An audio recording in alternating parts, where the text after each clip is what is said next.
Sir Gilbert Campbell, A Loba Branca de Kostopshin. Final.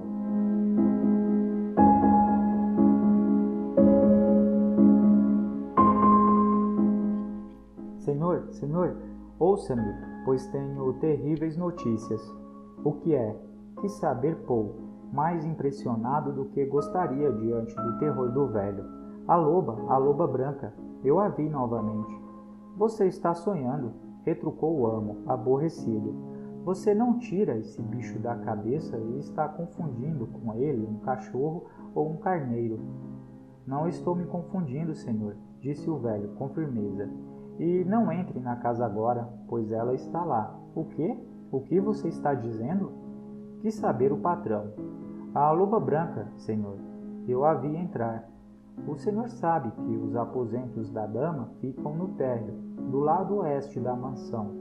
Eu vi a fera atravessando o jardim e se dirigindo para lá, como se conhecesse bem o caminho. Ela foi para a janela central do primeiro quarto. Abriu-a com um toque da pata e entrou. Oh, senhor, não vá lá. Garanto que ela não fará mal à dama, porque... Mas o amo afastou o braço do velho com uma força que o fez recuar e cair. Pegando um machado, Polsergevich entrou na mansão e chamou os criados a segui-lo rumo ao quarto da hóspede. Puxou a maçaneta, mas a porta estava bem trancada. Em desespero, bateu na madeira com o lado do machado. Por alguns segundos, nenhum som se ouviu, até que a voz suave de Ravina se ergueu, perguntando a razão daquele intolerável alarido. A loba branca! Gritaram várias vozes em coro. Um passo atrás e eu abro a porta, respondeu a hóspede, enfurecida. Vocês devem estar loucos, pois não há nada aqui dentro. A porta se abriu e a multidão enveredou por ela, num grande tumulto. Todo o canto do apartamento foi escrutinado, mas não se encontrou nem sinal do invasor. Com o olhar envergonhado, tanto o amo quanto os servos deixaram os aposentos, quando a voz de Ravina os fez pararem. Polsergevich, exclamou indignada, explique os motivos dessa intolerável invasão da minha privacidade. Parecia mais bela do que nunca, com o braço direito estendido e o busto pulsando violentamente, com a raiva que lhe provocara a inesperada intromissão. Polsergevich se limitou a repetir rapidamente o que escutou do velho servo. Ravina não se conteve. Quer dizer que é por causa do delírio de um velho estúpido que eu sou incomodada assim? Pô, se você tem a menor esperança de me conquistar, proíba terminalmente esse homem de entrar na mansão daqui para frente.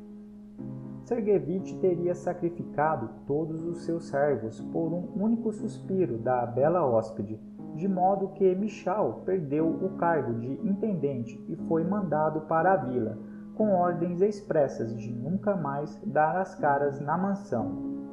A separação das crianças foi o que de fato partiu o coração do velho, mas ele não ousou desobedecer seu amo, mantendo-se afastado daí para frente.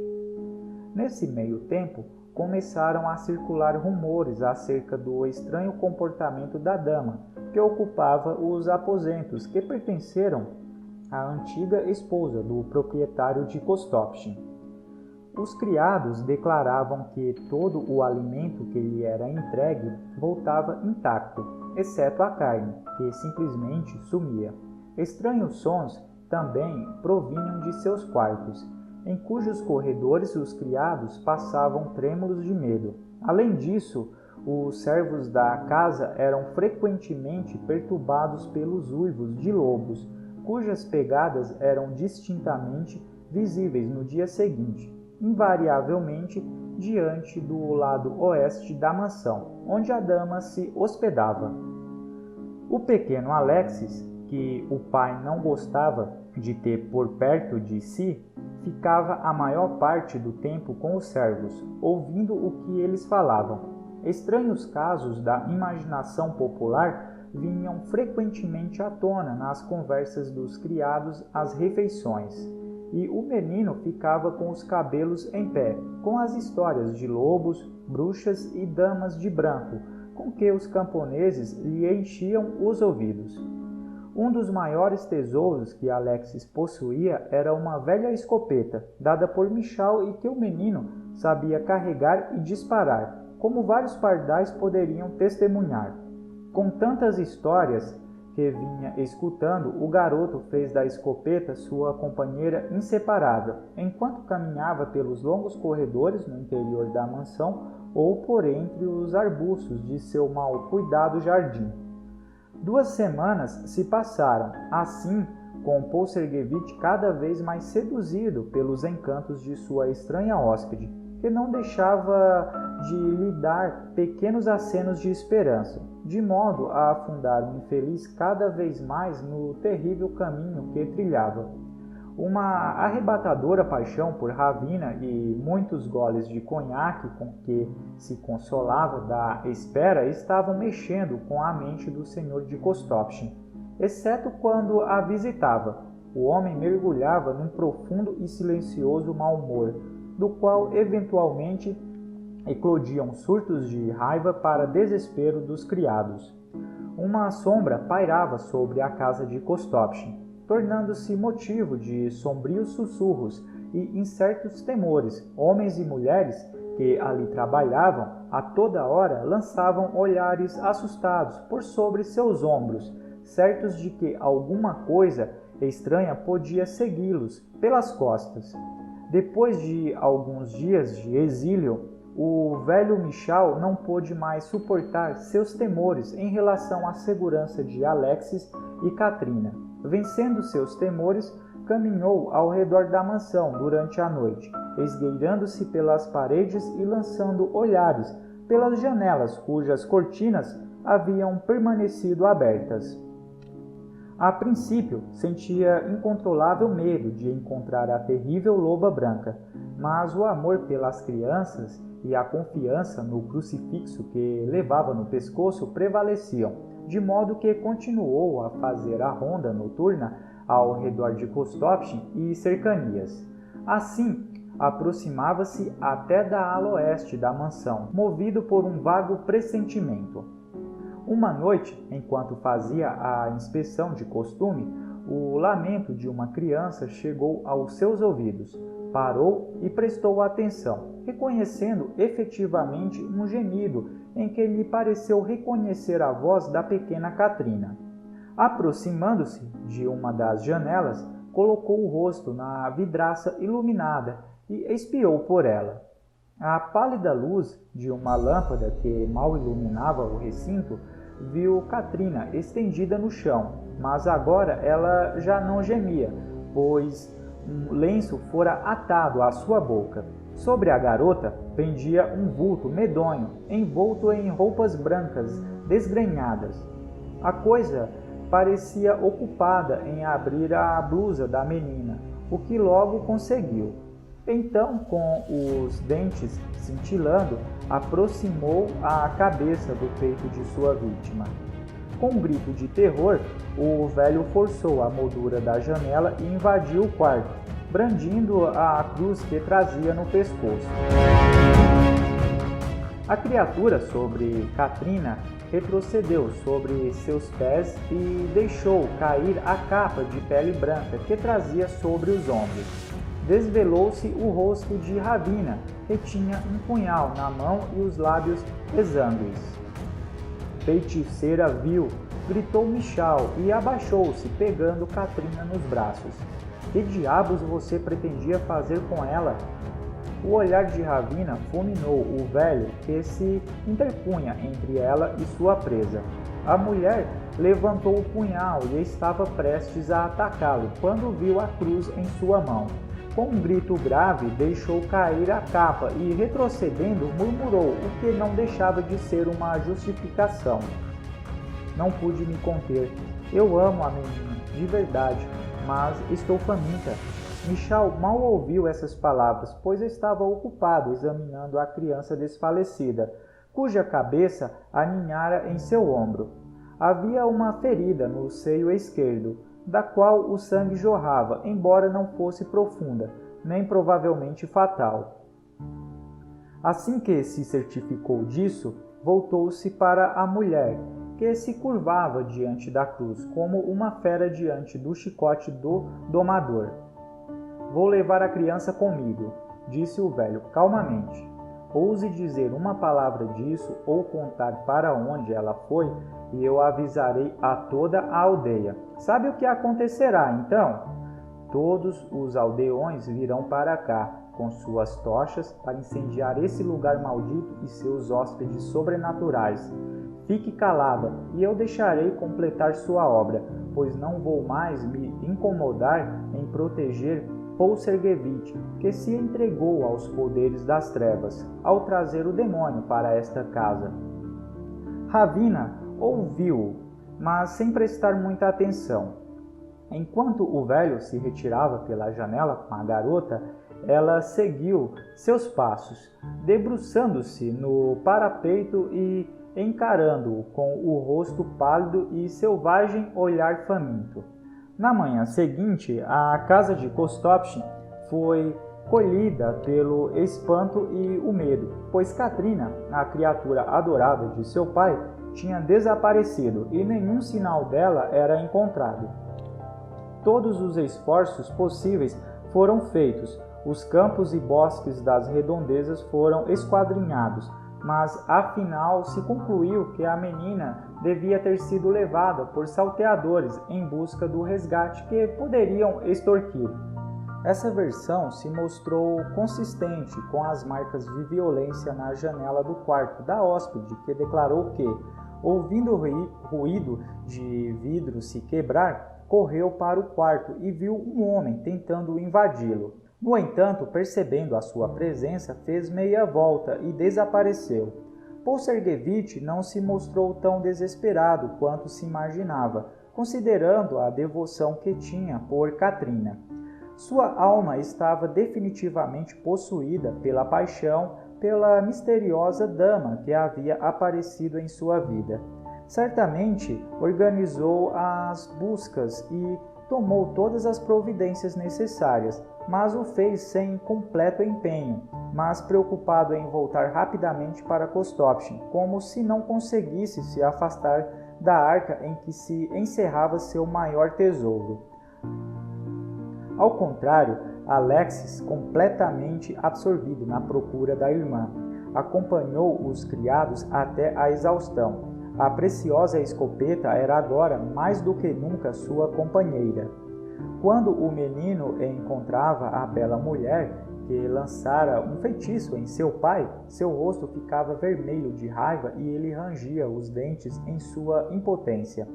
No dia em que as buscas cessaram de vez, Ravina irrompeu na sala onde sabia que Paul Sergevich a esperava. Estava uma hora adiantada em seu costume e o dono de Kostopchin se lançou aos seus pés. "Não se espante em ver-me agora", disse ela. "Vim fazer-lhe uma rápida visita. Estou convencida de seu amor por mim e, tão logo possa deixar de lado algumas objeções que meu coração ainda levanta, poderei ser sua." "Diga-me o que são essas objeções", disse o pretendente, aproximando-se dela e tomando-lhe as mãos. "Tenho certeza que saberei vencê-las." Mesmo em meio ao enlevo e ao fervor de um triunfo antecipado, não pôde deixar de notar a frieza das mãos dela e o modo distante com que era tocado. "Ouça", disse Ravina, retirando sua mão. "Quero pensar por mais 2 horas. Enquanto isso, a casa de Kostopchin estará dormindo. Então, venha encontrar-me no relógio de sol, que fica no meio do jardim. Ali eu lhe darei minha resposta definitiva." Ao perceber que ele pretendia argumentar, acrescentou: "Ah, não diga nada, pois eu lhe garanto que você não vai se arrepender." A dama fez meia volta. Por que você não volta aqui? O homem perguntou. Vai fazer muito frio esta noite e você é um amante tão desinteressado, interrompeu Ravina, com seu riso costumeiro, que está preocupado com a mudança do tempo. Chega, nem mais uma palavra. O que eu disse está dito. Deixou a sala e, tão logo saiu, lançou um grito de raiva. Tinha esbarrado em Alexis no corredor. Por que essa peste não está na cama? Gritou furiosa. Quase me derrubou. Vá para o quarto, garoto, exclamou o pai, ríspido, e o menino o obedeceu, lançando um olhar vingativo para Ravina. Polserguevich andou de um lado para o outro da sala, indo e voltando sem parar ao longo das 2 horas que faltavam para o encontro decisivo. Seu peito estava pesado e uma vaga perturbação parecia dominá-lo.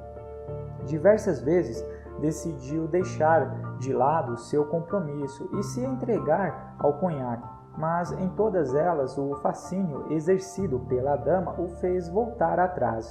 Lembrou-se que desde pequeno não gostava do local onde ficava o relógio de sol. Considerava aquele lugar desagradável e assustador. Mesmo agora não o agradava a ideia de ir lá à noite, no escuro, ainda que para ir ao encontro de Ravina. A toda hora olhava no relógio na parede. Finalmente, o seu som metálico do sino, ao marcar o 1/4 de hora, o avisou que não havia tempo a perder para não se atrasar. Colocando um sobretudo e um chapéu, abriu uma porta e saiu no jardim. A lua estava cheia e lançava sua luz fria sobre as árvores desfolhadas, que pareciam vultos fantasmagóricos. O caminho e o descuidado jardim estavam cobertos pela geada e um vento gélido soprava inclemente, penetrando pelas roupas de Polserguevich e congelando o sangue em suas veias. A forma escura de uma árvore seca pairava diante dele, que parou por um instante, olhando o velho relógio de sol pouco adiante. Ao lado dele, divisou uma figura esguia, envolvida numa volumosa capa branca. Estava completamente imóvel e, novamente, um terror indefinido percorreu-lhe a espinha. Ravina disse quase sem voz.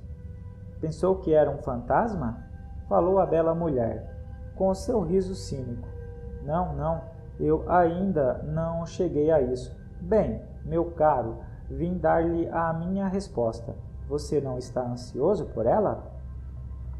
Como você pode me perguntar isso? Ele replicou. Você não sabe o que venho sofrendo à espera disso? Não me deixe mais nenhum minuto em aflição.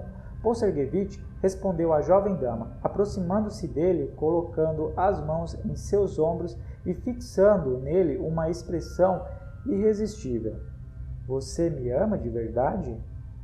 Amar você? Repetiu o senhor de Kostovsky. Não lhe disse mais de 1000 vezes como a minha alma lhe pertence, como eu só vivo e respiro na sua presença, como eu preferiria morrer a ter de ficar sem você? As pessoas sempre falam de morte sem saber quão próximas estão dela, disse a dama, com um sorriso triste nos lábios. Fale, você me entrega todo o seu coração? Tudo o que tenho é seu, Ravina, respondeu Polserguevich. Nome, fortuna, mas é o seu coração, insistiu ela. É o seu coração que eu quero. Diga, Paul, que ele é meu e só meu. Sim, meu coração é seu, Ravina. Paul respondeu, tentando envolvê-la num abraço apaixonado. Mas ela escapuliu dele e, com um salto veloz, dominou-o, lançando-lhe um olhar que o paralisou. Seus olhos brilhavam como fogo, seus lábios se escancararam, exibindo caninos brancos e afiados, enquanto ela ofegava, declarando com a voz rouca: Estou faminta, muito faminta, mas agora, Polserguevich, seu coração é meu. Seu movimento foi tão súbito e inesperado que o homem escorregou e caiu no chão. A mulher avançou sobre ele, pulando sobre seu peito. Foi então que Polserguevich se apercebeu do que acontecia, tomando consciência do destino que o aguardava. Um terrível torpor o impediu de fazer qualquer gesto para se livrar do abraço que o prendia. A face que o encarava parecia transmutar-se, perdendo qualquer vestígio de humanidade. Com um gesto súbito, Ravina rasgou-lhe as roupas e, no momento seguinte, perfurou seu peito, extraindo seu coração. Abocanhou, então, com velocidade e volúpia.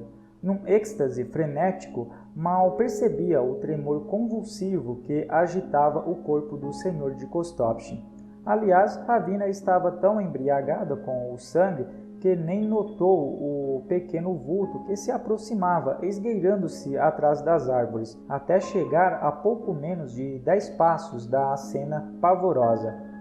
Então, os raios de lua brilharam nos canos da escopeta, que Alexis, segurando com as duas mãos, apontava para a assassina. A mulher o percebeu com o canto dos olhos. Lançando um grito bestial, afastou-se do cadáver de Polserguevich, estancando alguns passos além, ao lado de um arbusto. O menino fez pontaria e disparou um tiro certeiro. Em seguida, porém, sentiu a coragem abandoná-lo e correu de volta para casa, gritando por socorro. Os servos acorreram imediatamente, mas não havia o que pudessem fazer pelo falecido senhor de Kostopchin. Apavorados, deram buscas nos arbustos, onde encontraram uma enorme loba branca que jazia morta, com um coração humano semi-devorado em suas patas dianteiras. Nenhum sinal da bela dama, que ocupou os aposentos do lado oeste da mansão, foi visto novamente. Ela passou por Kostopchin como um sonho mau, transformando-se numa história sussurrada pelos camponeses do local ao pé da lareira nas noites de inverno. Por ordem do czar, a propriedade foi confiscada e Alexis mandado para a escola militar, até chegar à idade de servir o exército. Quando o perigo passou, o velho Michal providenciou o encontro dos dois irmãos, mas foi somente depois de muitos anos, residindo na casa de um parente distante, em São Petersburgo, que a menina parou de acordar à noite, vítima do recorrente pesadelo de ter caído nas garras de uma loba branca.